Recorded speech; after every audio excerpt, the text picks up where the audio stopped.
Assalamualaikum warahmatullahi wabarakatuh. Salam sejahtera untuk kita semua. Tabi pun.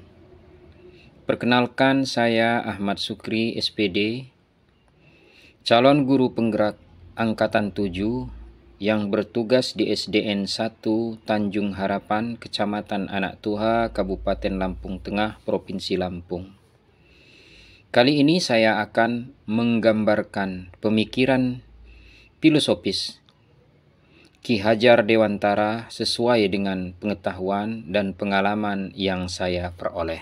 Metafora atau perlambang menjadi salah satu cara yang efektif untuk memahami sebuah konsep yang rumit. Filosofi KHD mengenai asas trikon dapat dilambangkan sebagai sistem tata surya, di mana murid digambarkan sebagai planet yang mengorbit pada matahari. Simbol nilai kemanusiaan dalam garisnya masing-masing. Setiap planet berevolusi dengan kecepatan yang berbeda-beda, namun tak pernah berhenti bergerak. Syahril 2018. Selain metafora, cara lain untuk mengabadikan pengalaman belajar kita adalah dengan karya seni. Jadi mengapa kita tidak menciptakan sesuatu yang menarik mengenai filosofi pendidikan Ki Hajar Dewantara? Membuat lagu, puisi, gambar, poster, metafora atau karya apapun tentu akan menyenangkan. Asas pendidikan Ki Hajar Dewantara.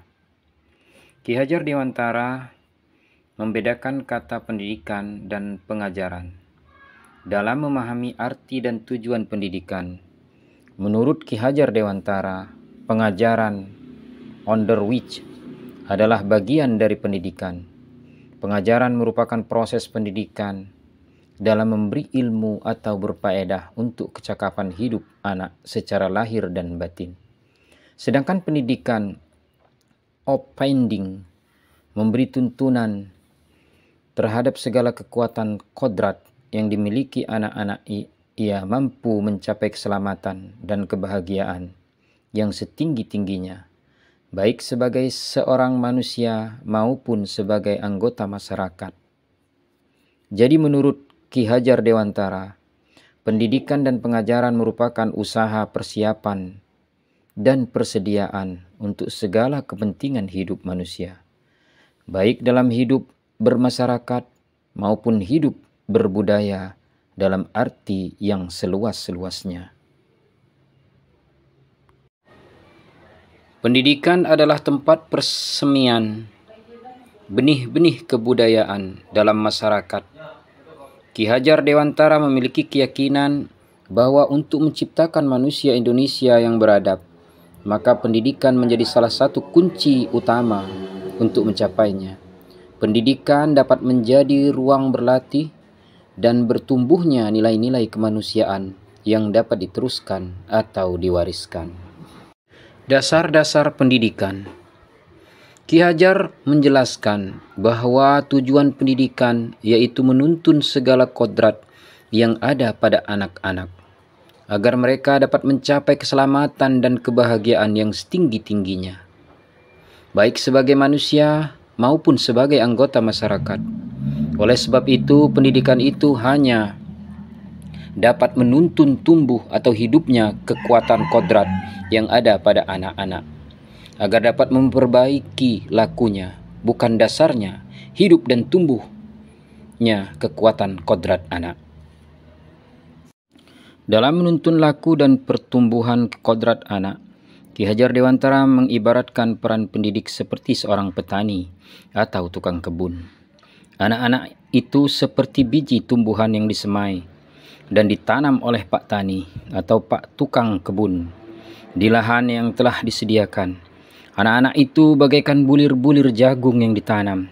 Bila biji jagung ditempatkan di tanah yang subur dengan mendapatkan sinar matahari dan pengairan yang baik, maka meskipun biji jagung adalah bibit jagung yang kurang baik, kurang berkualitas, dapat tumbuh dengan baik karena perhatian dan perawatan dari Pak Tani. Demikian sebaliknya, meskipun biji jagung itu disemai adalah bibit berkualitas baik namun tumbuh di lahan yang gersang dan tidak mendapat pengairan dan cahaya matahari serta tangan dingin Pak Tani, maka biji jagung itu mungkin tumbuh namun tidak ada dan tidak akan optimal. Dalam proses menuntun, anak diberi kebebasan, namun pendidik sebagai pamong dalam memberi tuntunan. Dan Ki Hajar Dewantara juga mengingatkan para pendidik untuk tetap terbuka namun tetap waspada terhadap perubahan-perubahan yang terjadi. Waspadalah, carilah barang-barang yang bermanfaat untuk kita, yang dapat menambah kekayaan kita dalam hal kultur lahir atau batin. Jangan hanya meniru, hendaknya barang baru tersebut dilaraskan lebih dahulu. Ki Hajar Dewantara menggunakan barang-barang sebagai simbol dari tersedianya hal-hal yang dapat kita tiru. Namun selalu menjadi pertimbangan bahwa Indonesia juga memiliki potensi-potensi kultural yang dapat dijadikan sebagai sumber belajar. Kodrat alam dan kodrat zaman. Ki Hajar Dewantara menjelaskan bahwa dasar pendidikan anak berhubungan dengan kodrat alam dan kodrat zaman. Kodrat alam berkaitan dengan sifat dan bentuk, lingkungan di mana anak berada, sedangkan kodrat zaman berkaitan dengan isi dan irama. Ki Hajar Dewantara mengelaborasi pendidikan terkait kodrat alam dan kodrat zaman sebagai berikut. Dalam melakukan pembaharuan yang terpadu, hendaknya selalu diingat bahwa segala kepentingan anak-anak didik, baik mengenai hidup diri pribadinya maupun hidup kemasyarakatannya, jangan sampai meninggalkan segala kepentingan yang berhubungan dengan kodrat keadaan, baik pada alam maupun zaman. Sementara itu, segala bentuk isi dan warna, yakni cara mewujudkannya, hidup dan penghidupannya, seperti demikian hendaknya selalu disesuaikan dengan dasar-dasar dan asas-asas hidup kebangsaan yang bernilai dan tidak bertentangan dengan sifat-sifat kemanusiaan. Ki Hajar Dewantara 2019 halaman 21. Ki Hajar Dewantara hendak mengingatkan pendidik bahwa pendidikan anak sejatinya menjadi kodrat diri anak dengan selalu berhubungan dengan kodrat zaman. Bila melihat dari kodrat zaman saat ini, pendidikan global menekankan pada kemampuan anak untuk memiliki keterampilan abad 21.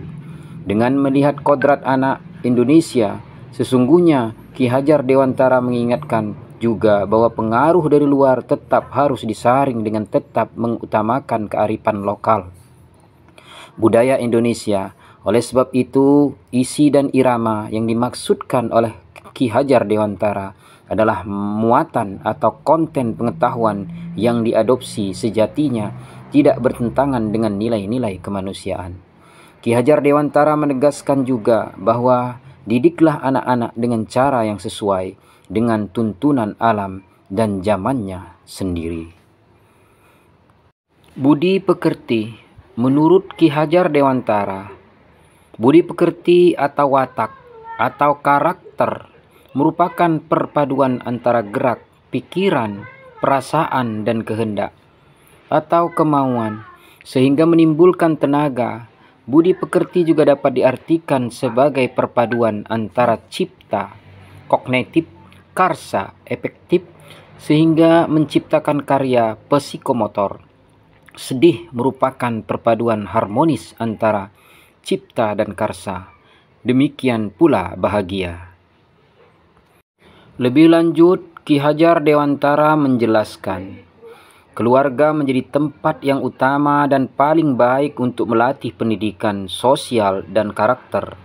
Baik bagi seorang anak, keluarga merupakan tempat bersemainya pendidikan dan yang sempurna bagi anak untuk melatih kecerdasan, budi pekerti, pembentukan watak individual.